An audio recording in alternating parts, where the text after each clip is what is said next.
एक बार की बात है, एक राज्य में वीरसेन नाम का एक राजा था। राजा बहुत ही दयालु, बहुत दयावान और एक न्यायप्रिय राजा था। उनके दो रानियां थी। उनके दोनों रानियां अति सुंदर, वो भी रानियां उस राजा के स्वभाव पर गई थी। वह रानियां भी बहुत ही धार्मिक प्रवृत्ति की थी। तो राजा इतने न्यायप्रिय राजा थे कि उनकी प्रजा कभी दुख के सामना ही नहीं करते थे, क्योंकि राजा ने अपने मंत्रिमंडल में 9 ऐसे मंत्रियों का गठन किया था कि जिनके जिम्मे में हर एक डिपार्टमेंट बांटा गया था। तुम प्रजा का खान पान का ध्यान रखोगे, सबके मतलब अलग अलग काम बांटे गए थे। तुम्हें ये कार्य करना है, और इतना उनका सत्य हिदायत था। कोई भी अपने काम में लापरवाही पाने पर उसे मृत्यु दंड दिया जाएगा। इसलिए उनकी जो समूह में, जो उनकी मंत्रिमंडल में जो मंत्री थे, वो बहुत ईमानदारी से काम करते थे। और राजा जो है, कभी भी उसे जब न्याय करना होता था सभा में उनके साथ, तो कभी भी वो अपने न्याय नहीं करता था। वो किसी के साथ एक पक्षी न्याय नहीं करता था। वो दोनों पक्ष के एक एक पॉइंट को समझते थे। दोनों के विषयों पर, मुद्दों पर ध्यान देकर वो सही और निष्पक्ष फैसले सुनाते थे। इस तरह से राजा के प्रजा के जो राज्य थे, उसमें सब प्रजा सुखी थे। अब राजा का एक नियम यह भी था कि हर हफ्ते एक सभा लगेगी। पूरे राज्य के जितने लोगों थे, उनकी एक सभा बुलाई जाती थी। किसके घर कितने अनाज हो रहा है, किसके घर खाने को नहीं है, उसे अनाज दिया जाता था। ऐसी एक प्रकार की व्यवस्था थी। तो उनके जो सभी जो है प्रजा थे, वो एकदम सुख जीवन में चल रही थी। तो इसी समय से उनका राज्य आसानी से चल रहा था। सारी प्रजाएं सुखी थी, और इसी सुखी के वजह से हमेशा जो है सारी प्रजाएं राजा का गुणगान गाया करते थे। ऐसे ही एक दिन सभा चल रही थी। उसी सभा में एक किसान और उसकी पत्नी आते हैं और कहते हैं, महाराज, आज हमारे पास एक बहुत बड़ी समस्या है। कृपया आप हमें हमारी समस्या का समाधान करें। राजा बोलते हैं, क्या बात है, बताइए किसान। कहते हैं कि मेरे 2 बेटे हैं। अभी मेरे बेटे की उम्र बहुत कम है। अभी उसकी उम्र ज़्यादा से ज़्यादा 27 से 28 साल होगा, लेकिन वो देखने में ऐसा लग रहा है कि जैसे उसकी उम्र 60 साल हो। बाल झड़ते जा रहे हैं और उसके पेट निकलते जा रहा है। बड़ा आलसी है, कोई काम नहीं करता है। हमने अपने हिसाब से इधर उधर दबा कराया, लेकिन कोई फायदा हुआ नहीं। महाराज कहते हैं, ठीक है, मंत्री को आदेश देते हैं। मंत्री अपने राजवैद्य से इस किसान का बेटे का इलाज करवाया जाए। जो भी खर्चा होगा उस राज्य कोष से दिया जाए। मंत्री ऐसा ही करते हैं। उनके दोनों किसान के बेटे का इलाज राजकोष के खर्च से राजवैद्य करते हैं। काफी दिन इलाज चलने के बाद फिर वो किसान सभा में उपस्थित होते हैं और कहता है कि महाराज, कोई आराम नहीं हुआ, मेरा बेटा वैसे की वैसे ही है। राजा कहते हैं, ठीक है, हम इस पर विचार करेंगे। इस पर विचार चल ही रही थी कि उसी गांव से, उसी राज्य से 2 लोग और आते हैं। पति और पत्नी रोते हुए आते हैं, और वे भी वही कहते हैं, समस्या यही होती जा रही है। फिर धीरे धीरे सभा चल ही रही थी कि ऐसे ऐसे एक एक करके पूरे गांव के आधा से ज्यादा लोग आए। राजा असमंजस में पड़ गए। उन्होंने तुरंत आपातकालीन सभा बुलाई कि सारे राजवैद्यों को बुलाया जाए। दूर दूर से राजवैद्यों को बुलाया जाए और दिखाया जाए कि आखिर ऐसी क्या समस्या है जिसकी वजह से हमारे राज्य के सभी नवयुवक बूढ़े दिखने लगे हैं। इस पर पूरा खोज करे, अनुसंधान करे। राजा का यह सख्त आदेश था। सारे मंत्रियों को जल्द से जल्द इस पर कार्रवाई किया जाए। पूरे राज्य के छानबीन करके सबके घर के पता लगाया जाए कि इसका क्या कारण है। बाहर से भी वैद्य को बुलाया गया। जितने जितने प्रसिद्ध वैद्य थे, सारे वैद्य को बुलाया गया और फिर एक आपातकालीन बैठक की। उस आपातकालीन बैठक में सारे राजवैद्यों से विचार विमर्श किया गया कि राजवैद्य लोग, आपके पास 10 दिन का समय है। इस 10 दिन के समय में पूरे राज्य के हर एक घर घर की बीमारी का आप पता लगाइए। ऐसी कौन सी बीमारी है, क्या चीज़ खाने से ये हो रही है, उसे पता लगाया जाए। जो भी राजवैद्य इस बीमारी का सही सटीक पता लगा लेगा, उस राजवैद्य को पुरस्कार के रूप में मैं एक राज्य दे दूंगा। अब सारे राजवैद्य एकदम से जुट गए, अपने पोथी पथरा किताब लेकर के, और घर घर जाके रात दिन एक करके पूरा 10 दिन छानबीन चलता रहा। फिर 11वें दिन राज की सभा लगती है। उस राजसभा में सारे राजवैद्य, पूरे राज्य के लोग इकट्ठा होते हैं। फिर राजा एक एक करके सारे राजवैद्य से पूछते हैं। सारे राजवैद्य अपने अपने विचार रखते हैं। महाराज, हमने तो बहुत छानबीन किया और छानबीन के हिसाब से औषधियाँ और उपचार भी किए, लेकिन किसी को आराम नहीं मिल रहा है। तो उसमें से एक राजवैद्य खड़ा होता है जो बहुत बुजुर्ग था।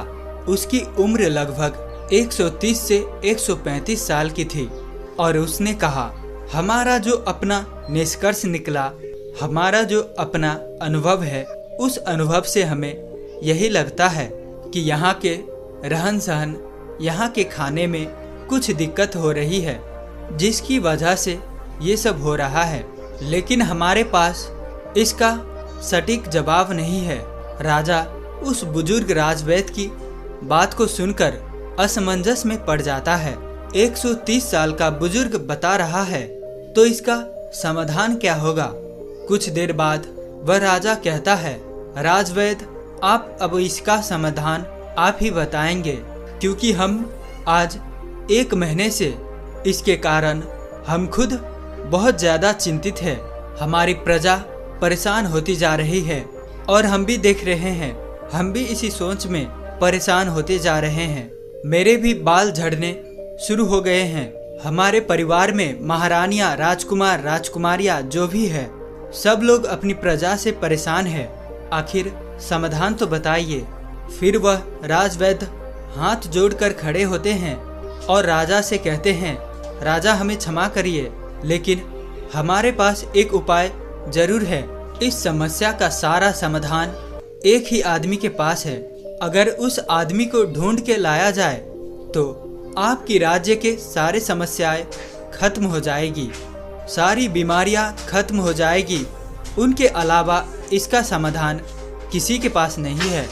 महाराज कहते हैं, राजवैद्य जल्दी बताइए, इस शुभ काम में देरी मत करिए। मुझे जल्दी उस महापुरुष, उस ज्ञानी का नाम बताइए, हम उन्हें अपनी राज्य में आमंत्रित करेंगे। वह राजवैद्य कहता है, क्षमा करें महाराज, हमें उनका पता नहीं है कि वो कहाँ रहते हैं, लेकिन उनका किसी राज्य में उपदेश चल ही रहा होगा। कृपया आप अपने सैनिकों को सारे राज्य में भेज करके पता लगाइए कि महात्मा बुद्ध किस राज्य में है, कहाँ पर वो उपदेश दे रहे हैं। केवल उन्हीं के पास इस समस्या का समाधान है और दूसरा किसी के पास इसका समाधान नहीं है। राजा ये बात जैसे सुनते हैं, राजवैद्य के मुंह से अपने जो वो 9 उनके मंत्री थे, जो सबसे काबिल मंत्री थे, उन्होंने उनको आदेश दिया कि जल्दी से जल्दी महात्मा बुद्ध का पता लगाया जाए और उन्हें आदर सम्मान के साथ अपने राज्य में लाया जाए। ये हमारा सख्त आदेश है। इसके लिए जितने भी सेना चाहिए, जितने भी गुप्तचर चाहिए, ले लीजिए और आप पता लगाइए इस समय महात्मा गौतम बुद्ध का उपदेश किस राज्य में चल रहा है। वह जरूर आएंगे, उनका हमारा संदेश भेजिए। अगर वह नहीं आते तो आप मुझे बताइएगा, मैं खुद उनके पास चला जाऊंगा। अपने समस्या का निवारण लेकर सारे मंत्री तुरंत चारों दिशा में फैल जाते हैं और काफ़ी अथक प्रयास करने के बाद, काफ़ी मेहनत करने के बाद महात्मा बुद्ध का काफ़ी दूर राज्य में पता चलता है कि वहाँ उपदेश दे रहे हैं। मंत्री वहाँ जाता है और महात्मा बुद्ध को प्रणाम करता है और कहता है, भगवान, आपको हमारे राजा ने बुलाया है। हमारे राज्य में बहुत बड़ी बीमारी आ गया है, कृपया आप हमारे साथ चलने का कृपा करें। महात्मा बुद्ध इतने दयालु, हंसमुख, उनका तो बस एक ही उपदेश था कि हमारे पूरे भारतवर्ष स्वस्थ निरोग रहे, किसी के मन में छल कपट ना हो, कभी कोई दुखी ना हो, सभी लोग हंसते रहे। जैसे ही उन्होंने सुना सैनिक के मुंह से, उन्होंने कहा, क्यों नहीं, तुरंत चलते हैं। और महात्मा बुद्ध उस मंत्री के साथ मंत्री के राज्य में आने के लिए तैयार होते हैं और उनके साथ जो उनके शिष्य थे वो भी आते हैं। महात्मा बुद्ध को राजा दरबार में स्वागत करता है, उन्हें प्रणाम करता है, उन्हें सादर आमंत्रित किया जाता है, बड़े स्वागत सम्मान किया जाता है। और फिर वह राजा महात्मा बुद्ध से कहते हैं, आप ये हमारे प्रजा, अब देख रहे हैं इतनी विशाल प्रजा है, बड़े ही हंसमुख प्रजा थी, बड़े ही सुखी प्रजा थी, लेकिन आज इनके ऊपर बहुत भारी विपत्ति आ गई। जब इनके ऊपर विपत्ति आ गई है तो मान लो हमारे ऊपर भी विपत्ति आ गई है। ये प्रजा नहीं है, ये हमारे परिवार के सदस्य है, कृपया आप ही इन सब का समस्याओं का समाधान करें। महात्मा बुद्ध राजा की तो पहले ही प्रशंसा सुन चुके थे। राजा के सोच और विचार से महात्मा बुद्ध प्रभावित होकर महात्मा बुद्ध मुस्कुराते हैं और राजा से कहते हैं, क्यों नहीं, ये तो कुछ नहीं है, सब ठीक हो जाएगा, ये समस्या सब लोग अपने आप पाले हैं। ऐसी बातें सुनकर राजा मुस्कुराता है, इतनी बड़ी समस्या है और महात्मा बुद्ध कह रहे हैं कोई समस्या नहीं है। तो राजा कहते हैं, ठीक है गुरुवर, जैसे भी हो आप हमारे प्रजा को ठीक कर दे। महात्मा बुद्ध के सामने एक चेला खड़ा था। महात्मा बुद्ध उस चेले के तरफ इशारा करता है तो चेला कहता है, ठीक है राजा, कल से मैं रोज सुबह 4 बजे आपके राज्य में हमको एक ऐसा खुला स्थान दे दीजिए जहाँ पे आपके राज्य के सारे लोग एकत्रित हो सके, जहाँ खुला वातावरण हो, जहाँ प्राकृतिक धूप आती हो, जहाँ प्रकृति की सारे हवाएं आती हो, सुनहरा माहौल हो। वहाँ पे कल से हमारा 4 बजे से शुरू हो जाएगा लोगों को उपचार देना, लेकिन उससे पहले आप अपने राज्य में एक आदेश लागू कर दीजिए कि सब उस स्थान पे, आपके पूरे राज्य पे और आप खुद उस स्थान पर सभी लोग उपस्थित हो। सभी लोग को वहाँ से कल से ही उपदेश देना शुरू हो जाएगा और यह उपदेश 12 दिन तक चलेगा। 12 दिन करके एक एक उपदेश दिया जाएगा और 12वें दिन आपकी जो पूरी प्रजा है वह प्रजा स्वस्थ हो जाएगी। राजा शिष्य की मुंह से ये बात सुनकर बड़े खुश होते हैं। सिर्फ 12 दिन में राजा कहते हैं, ठीक है, जो भी खर्चाए आएगा वो सारे हमारे राज्य कोष से दिया जाएगा। फिर वह शिष्य कहता है, कोई खर्चा नहीं आएगा महाराज, आप निश्चित रहिए। आप सिर्फ और सिर्फ अपने प्रजा में ये सख्त आदेश करवा दीजिए, जो 4 बजे यहाँ उठकर नहीं आएगा उसे दंड दिया जाएगा। राजा ने ये आदेश लागू कर दिया और कहा, कल सुबह सबको वहाँ आना है। राजा ने एक बहुत बढ़िया सा स्थान निर्धारित किया और कहा कि कल पूरी प्रजा उसी स्थान पर आएगी, हम भी आएंगे और वहाँ पर महात्मा बुद्ध की विचार को सुनेंगे और जैसे महात्मा बुद्ध कहेंगे हम उसके पालन करेंगे और हमारे सारे गुप्तचर सबके घरों पर निगरानी रखेंगे। जो भी उपदेश का पालन नहीं करेगा उसे सभा में दंडित किया जाएगा। ये सारी बातें घोषित करने के बाद पूरी प्रजा महाराजा को प्रणाम करती है और कहते हैं, नहीं महाराज, हम सभी लोग वहाँ पर उपस्थित होंगे। महात्मा बुद्ध को सभी लोग प्रणाम करके वहाँ से चले जाते हैं। उस दिन की सभा वहीं पर स्थगित होती है। फिर अगले दिन कल से महात्मा बुद्ध के प्रवचन शुरू होने वाला था, उसमें वो उपदेश देने वाले थे। कल पहला उपदेश था तो वहाँ पे सबको 4 बजे आना था। महात्मा बुद्ध वहाँ पे 4 बजे पहुँच जाते हैं और उस राज्य के सारे लोग 4 बजे पहुँच जाते हैं। फिर वहाँ पे महात्मा बुद्ध पहला उपदेश बताते हैं। वो पूरी राज्य को संबोधित करते हैं और अपने शिष्य को इशारा करते हैं कि लोगों को बताओ। उनका शिष्य खड़ा होता है अपने स्थान से और कहता है, कल से पूरे राज्य के लोग 4 बजे उठेंगे। सुबह 4 बजे 4 बजे जो होता है वो ब्रह्म मुहूर्त होता है। इसी 4 बजे सबको उठना है।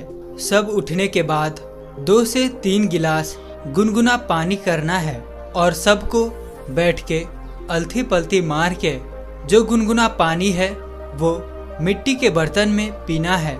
मिट्टी के बर्तन से पानी सीप सीप करके पीना है। इसी को जो अनुसरण नहीं करेगा वो आराम नहीं होगा। महात्मा बुद्ध का पहला उपदेश था। इस पहला उपदेश को पालन करेगा और उसके बाद कल दूसरा उपदेश दिया जाएगा। कल ये उपदेश का सब पालन करके आएंगे। सभा वहीं समाप्त होती है। फिर अगले दिन सभी लोग समय से उपस्थित होकर वहां आ जाते हैं। सब लोगों से फिर महात्मा बुद्ध के शिष्य पूछता है, क्या हुआ, कितने लोग पालन किए? सब लोगों ने हाथ उठाया और सभी ने कहा कि हमने इसका पालन किया और आज हमें बहुत आराम मिला। हमारा पेट एकदम सही से साफ हुआ, शरीर एकदम हल्की फुल्की लग रही है, एकदम हम स्वस्थ लग रहे हैं। तो फिर महात्मा बुद्ध का शिष्य कहता है, अब दूसरा उपदेश जो करना है, सबको टहलने चलना है। यानी कि आज के ज़माने में कहे तो सबको मॉर्निंग वॉक करना है। अपने अपने उम्र के हिसाब से सबको चलना है और चलना कितना है, 2 से 3 किलोमीटर। सबको 2 से 3 किलोमीटर चलना है। उसमें जो बच्चे हैं, नौजवान हैं, वो दौड़ेंगे और जो सामान्य लोग हैं, जो 40 से 50 की उम्र के हैं, वो तेज चलेंगे। और चाल जो होगी 1 सेकेंड में 1 कदम और 1 मिनट में 60 कदम तेज चलना है। और जो दौड़ सके वो दौड़ेंगे। बहुत तेज नहीं दौड़ना है, सब अपने क्षमता के अनुसार 2 से 3 किलोमीटर, ज़्यादा होगा पर कम नहीं। इसी हिसाब से सुबह चलना है, मॉर्निंग वॉक करना है। ये दूसरे दिन का उपदेश था। अगले दिन फिर से सभा शुरुआत होती है। फिर से लोग सभा में आते हैं तो सबसे पहले बुद्ध के शिष्य पूछता है कि 2 दिन का नियम सबने पालन किया? सब लोग हाँ में हाथ उठाते हैं। शिष्य पूछता है, कैसे आप लोगों को लग रहा है? सब लोग कहते हैं, बहुत अच्छा लग रहा है, ऐसे लग रहा है कि हमको कोई बीमारी ही नहीं है। फिर शिष्य कहते हैं, अब सब लोग योगा करें। योगा प्राणायाम अपने हिसाब से सब लोग करें। योगा प्राणायाम में 2 योगा प्राणायाम जरूर शामिल होगा, एक कपालभात, दूसरा अनुलोम विलोम। सारे शिष्यों ने कपालभात और अनुलोम विलोम का विधि सभी को बता दिया। अनुलोम विलोम कैसे की जाती है, कपालभाति कैसे की जाती है, सूर्य प्राणायाम कैसे किया जाता है। सभी लोग कम से कम आधा घंटा से लेकर 45 मिनट तक डेली इसे करना है। तब इस दिन की भी सभा समाप्त होती है। अगले दिन फिर सभा शुरू होती है और उस सभा में सारे लोग उपस्थित होते हैं। सारे लोग उपस्थित होने के बाद फिर सबसे दिनचर्या पूछी जाती है, किसने कितना अनुसरण किया। सब ने कहा, अब तो हमको ऐसे लग रहा है कि अब हमको कोई बीमारी ही नहीं है, हमें कोई अलार्म नहीं लगाना पड़ता, हमें जगाना नहीं पड़ता, मेरी 4 बजे अपने आप आंख खुल जाती है। यह सुनकर महाराज बड़े खुश हुए। इतना बड़ा चमत्कार, बिना कोई पैसे की हमारी प्रजा ठीक हो रही है। महाराज तुरंत खुश होकर फिर महात्मा बुद्ध को प्रणाम करते हैं और बुद्ध से कहते हैं कि आप हमारे ही राज में रहिएगा, जाइएगा नहीं। भगवान महात्मा बुद्ध मुस्कुराते हैं क्योंकि उनका तो काम ही है हमेशा हंसते रहना, क्योंकि वे चिंता नहीं करते। फिर वो कहते हैं अब सबका योगा प्राणायाम सब कुछ हो जाने के बाद अब सब लोगों को अगला काम जो करना है 300 ग्राम सबको सेब खाना है। इससे और ज़्यादा खा सकते हैं लेकिन कम नहीं। सेब खाने के बाद सब लोग जो भी अपना अपना काम है काम करेगा। उस दिन का भी ज्ञान समाप्त हुआ, सभा विसर्जित हुआ। फिर अगले दिन सभी लोग आते हैं। फिर सबसे पूछा जाता है किसको कितना आराम हुआ। सभी लोग कहते हैं कि हम तो पूर्ण रूप से एकदम ठीक हो गए। फिर वो शिष्य कहता है नहीं, अभी तो आधी बाकी है, अभी तो आधा नियम और करना है। जब आप पूरे नियम को अनुसरण कर लोगे तो आपको कोई बीमारी नहीं आएगी। बुढ़ापा तो छूमंतर हो जाएगी, बुढ़ापा पास नहीं आएगी, मर्दाना ताकत बरकरार रहेगी। हमारे महात्मा बुद्ध के तरह सभी के चेहरे पर चमक बनी रहेगी। फिर कहते हैं कि अगला उपदेश क्या है। अब सब लोग सेब खाए हैं। सेब मान लीजिए सबने खा लिया है 7 से 8 बजे तक। उसके 2 से ढाई घंटे बाद सबको अपने फुल डाइट लेना है। सबको फुल खाना खाना है। खाने में क्या क्या खाना है अब खाने का वो शिष्य बताता है। सबको रोटी खाना है, मल्टीग्रेन रोटी, मिक्स रोटी। वो कहता है उसमें गेहूं नहीं होगा, गेहूं अच्छा चीज नहीं है। सावा, जौ, बाजरा, रागी, मक्के और एक चना, ये 5 चीजों को सबको रोटी बनाना है।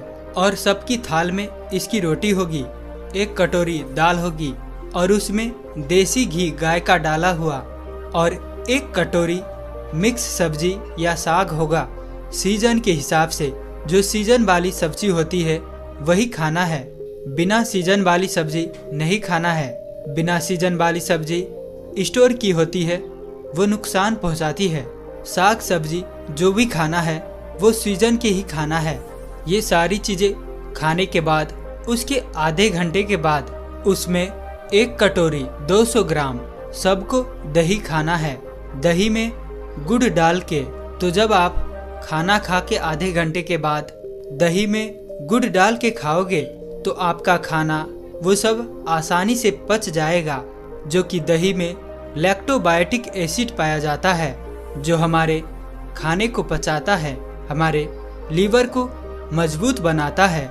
इतना जो खाएगा उसकी सारी बीमारियां खत्म हो जाएगी। अब ये आज का उपदेश हो गया।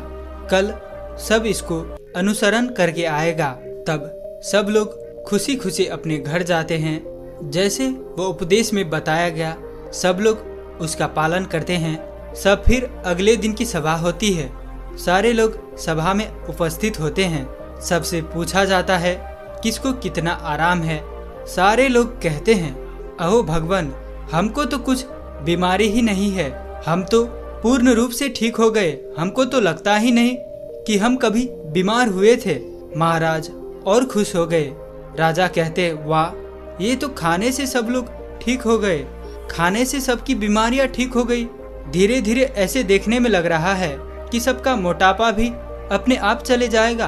तब वह शिष्य कहता है रुकिए, अभी तो और कुछ बाकी है, अभी तो इतना ही है, आगे की और सुनिए।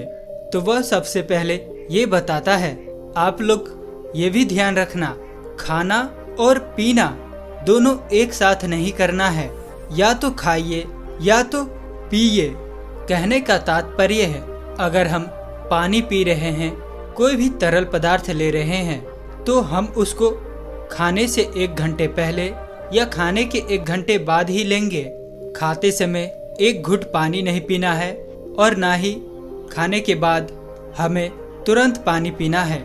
खाना खाने के 1 या 1.5 घंटे बाद ही हमें पानी पीना है। इस बात को ध्यान में रखें।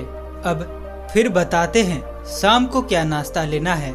जैसे सब लोग 10 से 11 बजे खाना खा लिया, अब सबको भूख लग जाएगी, तो 4 बजे 5 बजे क्या लेना है। 4 से 5 बजे सबको 1 प्लेट सलाद लेना है और सलाद सबके वजन के हिसाब से होगा। अगर किसी का 50 किलो वजन है तो उसका 5% यानी 250 ग्राम। अगर किसी का 60 किलो है तो 300 ग्राम, किसी का 70 किलो वजन है तो 350 ग्राम, किसी का 80 किलो वजन है तो 400 ग्राम सलाद लेना है। उस सलाद में क्या क्या होगा? सलाद में होगी गाजर, चुकंदर, मूली, टमाटर और उसमें एक टुकड़ा होगा अदरक का, 3 से 4 लहसुन की कलियां होंगी और उसको स्वाद के लिए आपको छिड़कना है। तो उसमें आप काला नमक डाल सकते हैं और जीरा, भुना हुआ जीरा भी डाल सकते हैं। सलाद लेने के पहले भी कुछ खाना पीना नहीं, जैसे पहले की बता दिया है। इसे फॉलो करें और अगले दिन आए तो उस दिन की सभा समाप्त होती है। सब लोग अपने घर जाते हैं और जैसे तैसे वो नियम बताए गए थे सब लोग उनका पालन करते हैं। फिर जब वो अगले दिन सभा में आता है तो उनसे पूछा जाता है, आप लोगों को कैसे लग रहा है? आपकी शरीर कैसे लग रहा है? सब लोगों के चेहरे पर मुस्कान और सबके चेहरा जैसे एक तेज की तरह चमक रहा था। ऐसे लग रहा था कि मानो इनकी ढलती उम्र थम सी गई है, इतना एहसास हो रहा था। फिर राजा बड़े खुश होते हैं। प्रजा खुशी खुशी से सब उत्तर दे दिए। फिर वह राजा महात्मा बुद्ध के चरणों में जाकर प्रणाम करते हैं।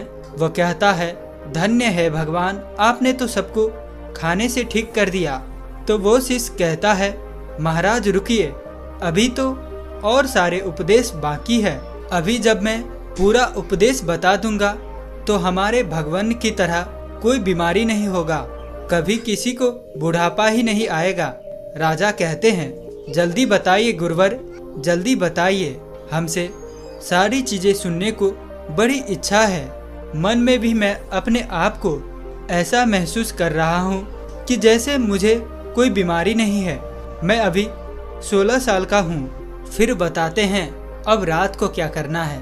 सबका खाना जो रात का है, सूर्य डूबने से पहले सब लोग खाना खा लेना है, क्योंकि जब सूर्य ढलने लगता है हमारे पेट पर जब सूर्य की रोशनी पड़ता है, हमारा जो जठरा अग्नि है, हमारा अग्नाशय, वो ज्यादा काम करता है।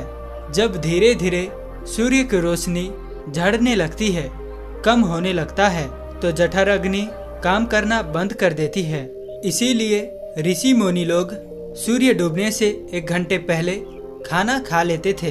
तो इसके 2 फायदे हैं। जब आप सूर्य डूबने के पहले खाना खा लेंगे तो आपका सारा खाना पच जाएगा, और जब आप सोने जाएंगे तो 3 से 4 घंटा में आपका खाना पूर्ण रूप से अच्छी तरह से पच जाएगा। इसके फायदे, एक तो आपकी नींद बढ़िया आएगी। अगर आप लेट खाना खाते हैं, अपने जीवन को बिगाड़ लेते हैं, तो उसमें क्या होता है, आपको जल्दी नींद नहीं आएगी, आपके पेट में अच्छे से खाना डाइजेस्ट नहीं होगी, पचेगा नहीं। इससे आपको गैस एसिडिटी बनेगी। इसीलिए आपको सूर्योदय से 1 घंटे पहले रात की खाना खा लेना है। और खाने में क्या क्या लेना है, वही मल्टीग्रेन रोटी और साग सब्जी सीजन के हिसाब से, बस 2 चीजें। और खाना कितना खाना है, नाम मात्र, यानी कि हल्का खाना खाना है, जिससे लगे कि आपने खाना नहीं खाया है। फिर उसके 1 घंटे के बाद आपको 1 गिलास दूध पीना है। उसमें 3 ग्राम हल्दी डाल देना है। हल्दी शुद्ध घर की होना चाहिए, बाजार के नहीं। उसे उबालकर फिर ठंडा हो जाए, फिर आपको पीना है। हल्दी वाला दूध आपकी सारी बीमारियों को नाश कर देगा। ये इतनी शक्तिशाली होती है। अब सब इसको पालन करेंगे और उसको फॉलो करने के बाद दूध पीने के तुरंत बाद सोने नहीं चला जाना है। दूध पी के 1-2 घंटे के बाद सोने चला जाना है। और आपको रात्रि के 10 बजे तक में सोने चला जाना है। जब आप 10 बजे सो जाएंगे, आपको फर्स्ट क्लास नींद आएगी। आपके सारे खाने डाइजेस्ट हो गए। जब आपको अच्छी नींद आएगी तो 4 बजे सुबह अपने आप आपकी आंखें खुल जाएगी। आपको कोई टेंशन नहीं रहेगा, कोई बीमारी नहीं लगेगी। आखिरी में शिष्य कहता है, ध्यान से सुनिएगा, सबको वर्तमान में जीना है, सबको बच्चे की जिंदगी जीना है। जैसे जो छोटे बच्चे होता है उन्हें कोई टेंशन नहीं होता है। मेरे मम्मी का पड़ोसी से झगड़ा हो रहा है, पड़ोसी का पापा से झगड़ा हो रहा है, उसे कोई मतलब नहीं। मेरे घर में खाना है या नहीं है, उस छोटे बच्चे को जो खाना मिल जाता है वो उसे खाकर अपने आप खेलता रहता है, सिर्फ उसका पेट भरा रहे। अगर उसका पेट भरा हुआ है तो उसे कोई मतलब नहीं। इसीलिए आप सभी अपना वर्तमान में जिए, भूत भविष्य का चिंता मत करिए। आज हमारे साथ जो है उसमें खुश रहिए। भविष्य में क्या होगा, भूत में क्या बीत गया, उसकी चिंता मत करिए। जब आप वर्तमान में जिएंगे तो कोई टेंशन नहीं होगा, तनाव नहीं होगा और बीमारी नहीं होगी। जो लोग इन नियमों का पालन करेंगे। और एक बात, कभी कोई बाहर की चीज मत खाना, जो खाना अपने घर की शुद्ध बना करके खाना, क्योंकि बाहर की चीजों में बहुत मिलावट होती है। ये आज की पूरी उपदेश, उसी उपदेश को जो पालन करेगा वो कभी बूढ़ा नहीं होगा, उसे कभी बीमारी नहीं होगी। ये नियम सब पालन करेंगे। फिर 1 महीने बाद यहीं पर एक सभा लगेगी, सब इसी सभा में उपस्थित होंगे। समय बीत गया, 1 महीना फिर हुआ। 1 महीने बाद महात्मा बुद्ध महाराज के पास पहुंचते हैं, उनके दरबार में पहुंचते हैं। महाराज दौड़ करके उनके स्वागत सत्कार से सम्मान करते हैं और कहते हैं, आइए गुरुवर आइए, ये तो राज्य आपका है। महात्मा बुद्ध मुस्कुराते हैं, बताइए राजन, आप लोग कैसे हैं, आपका प्रजा लोग कैसे हैं। राजन कहते हैं, अहो भगवान, आपने जो उपदेश दिया है, हमारी पूरी प्रजा ऐसे देखने में लग रही है जो 60 साल के थे, लग रहे 15-20 साल के हो गए। सबकी ढलती हुई उम्र रुक गई है, सब लोग हृष्ट पुष्ट है। हमारे राजवैद्य लोग तो बैठ के आराम कर रहे हैं, उन्हें तो कोई दवा की जरूरत ही नहीं है। सब लोग अपने आप तंदुरुस्त है, हमारी प्रजा बड़ी खुश है। मैं यही चाहता हूँ कि कल हमारे प्रजा आपकी दर्शन करना चाहती है। कल सभी को सभा में बुलाता हूँ, कल के लिए आप कृपया करके रुक जाइए। और राजा अपनी पूरी प्रजा को एकत्रित करता है। उनकी सारी प्रजा महाराज भगवान बुद्ध को प्रणाम करता है। महात्मा बुद्ध मुस्कुराते हैं और कहते हैं, आयुष्मान भव। सब लोग खुश होते हैं, पूरी प्रजा खुश होते हैं। इस उपदेश को जीवन भर पालन करने का सब लोग वहीं पर प्रण लेते हैं। और राजा कहते हैं, आपने जो ये उपदेश दिया है, मैं इसे अन्य लोगों तक भी पहुंचाऊंगा, ज़्यादा से ज़्यादा लोगों तक पहुंचाऊंगा।